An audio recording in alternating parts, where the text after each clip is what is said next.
Vera and I'm back, Careline again with another video. Okay,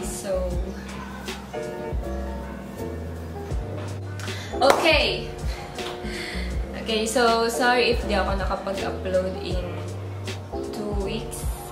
Yeah, kasi medyo may ginagawa lang. But yes, I'm back. Yeah, girl is back.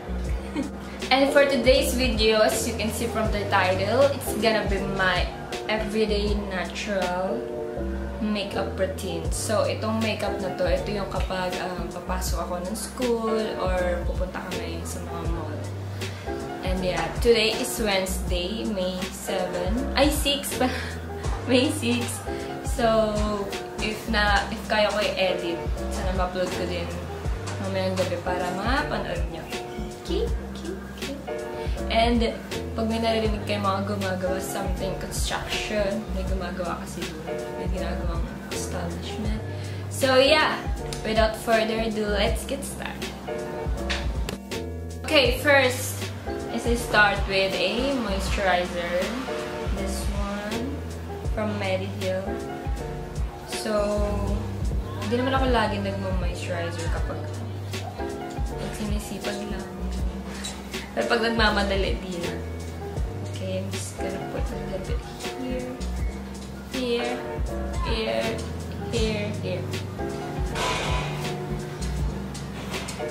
Kunti lang para hindi siya super ma-oily yung dating.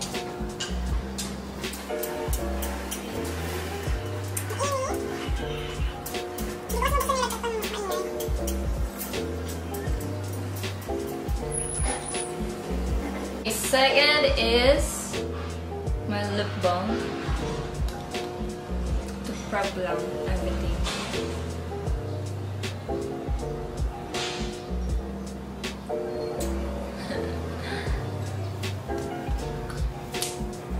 Okay, so papatuyuin ko lang. And then, after niya mag-settle, magagamit na ako ng sunscreen, tinted sunscreen. So this is from Sunglow. I'm in the shade medium. Tinted sunscreen na yung ginagamit ko para may konting, kahit para may coverage na matakpan yung mga okay. Konti lang. And then here. Mostly need ng coverage.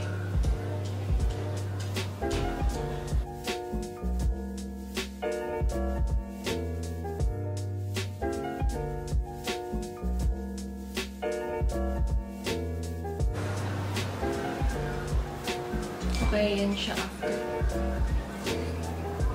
And then, sa neck din.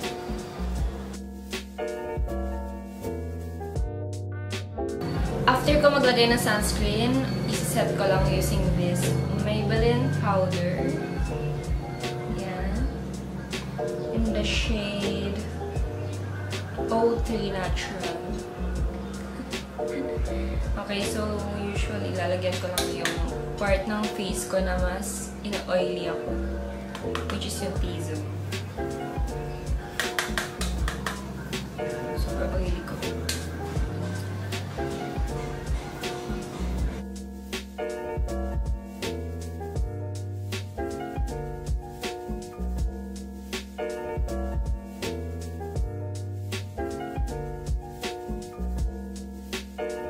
Next is my eyebrows. So, usually, di ko talaga ginagalaw ang eyebrows ko. Like, ito lang yung ginagamit ko yung Everbilena eyebrow palette.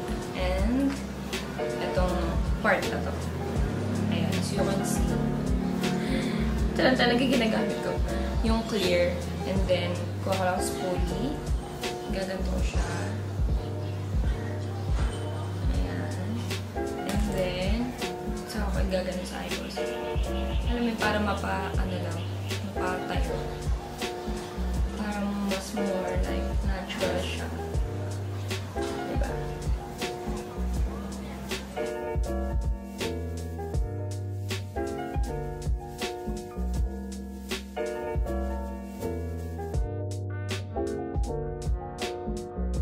Okay, so always brush your eyebrows like pataas para mas mukha siya makapal and natural.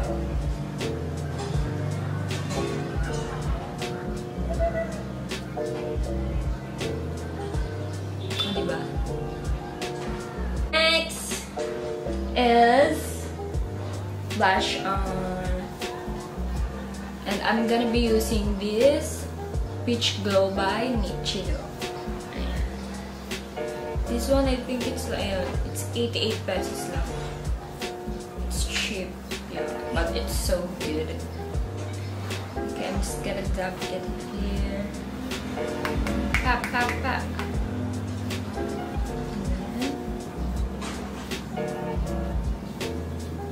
Natural lang datingan natin. So, maganda yung ano na yun, yung peach glow. Ayan, kasi, diba parang may color siya, but it's natural. Yung dating. Init.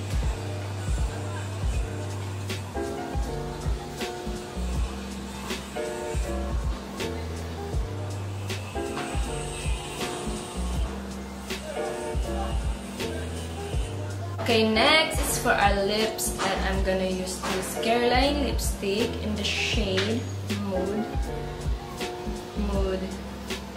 Ano yung focuses? Okay, basta in the shade Mood. And lalagay na ako dito sa inner part ng lips ko.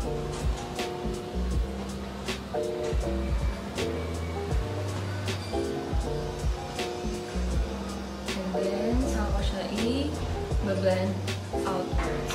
Wow! So, kumusta naman kayo guys? How are you holding up this quarantine? Wow, English! So, sana lahat kayo ay safe and healthy. Try natin. And yeah. That's it. Last but not the least is I'm just gonna set my face using this Luxe Organix Skin Mattifying Mist in color green. You can see green. And then, oops, wala ba?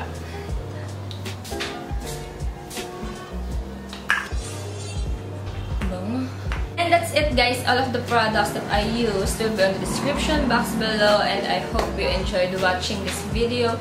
Don't forget to give it a thumbs up and also subscribe to my YouTube channel and leave a comment for your suggestion. And I'll see you on my next video. Bye! Ang init.